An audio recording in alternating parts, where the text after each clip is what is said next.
ایک دن حضرت سلیمان علیہ السلام اپنے شاہی دربار میں بیٹھے تھے کہ ایک سادہ لو آدمی بھاگا بھاگا ان کے دربار میں آیا۔ مارے خوف کے اس کا برا حال تھا، رنگ پھک تھا اور ہونٹ نیلے ہو رہے تھے۔ حضرت سلیمان نے اس سے پوچھا، کیوں خیر تو ہے؟ کیا بات ہے جو تم اس قدر بے حال ہو رہے ہو؟ اس نے کہا، یا حضرت، موت کے فرشتے حضرت عزرائیل نے مجھے بری طرح گور کر دیکھا ہے۔ میں ان غضبناک نگاہوں کی تاب نہیں لا سکتا۔ حضرت سلیمان نے کہا، تو پھر تم کیا چاہتے ہو؟ اس نے کہا، ہوا آپ کے زیر فرمان ہے، مہربانی کر کے ہوا کو حکم دیجیے کہ وہ مجھے یہاں سے اڑا کر دور ہندوستان کی سرزمین میں لے جائے، شاید وہاں پہنچ کر میری جان بچ جائے۔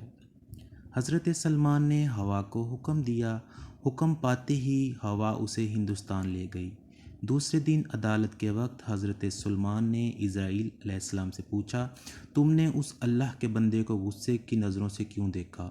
اگر تم نے اس لیے کیا کہ وہ بیچارہ اپنا گھر بار چھوڑ کر بھاگے تو بڑی حیرانی کی بات ہے۔ عزرائیل نے جواب دیا، اے دین اور دنیا کے بادشاہ، اس آدمی نے غلط سمجھا۔ میں نے اسے غصے بری نگاہ سے نہیں بلکہ حیرانی کی نگاہ سے دیکھا تھا۔ مجھے خدا کی طرف سے یہ حکم ملا کہ اس آدمی کی جان آج ہندوستان میں جا کر قبض کروں۔ اسے ادھر دیکھ کر میں سخت حیران ہوا کہ آخر یہ آدمی آج ہندوستان کیسے پہنچے گا۔ یہ تھی اصل بات۔ اس سے اسے غلط فہمی ہوئی۔ آخر میں جب خدا کے حکم سے ہندوستان پہنچا تو اس آدمی کو وہاں موجود پا کر اور بھی حیران ہوا۔ مجھے کیا خبر تھی کہ یہ آدمی آپ کا سہارا لے گا اور خود بخود اپنی موت کے مقام تک پہنچ جائے گا۔ ان باپ بیٹے کی موت کا وقت آ چکا ہے اور جہاں آیا وہاں کروڑوں روپے دے کر خود پہنچے۔ عزرائیل علیہ السلام بھی حیران ہوں گے کہ ان کی روح قبض کرنے کا حکم جہاں آیا ہے یہ وہاں کب اور کیسے پہنچیں گے۔ اتنی مہنگی موت بہت کم لوگوں نے خریدی ہوگی۔ موت آتے وقت آخری لمحات کیا ہوں گے؟ یقین ہے سچے دل سے کلمہ پڑھا ہوگا۔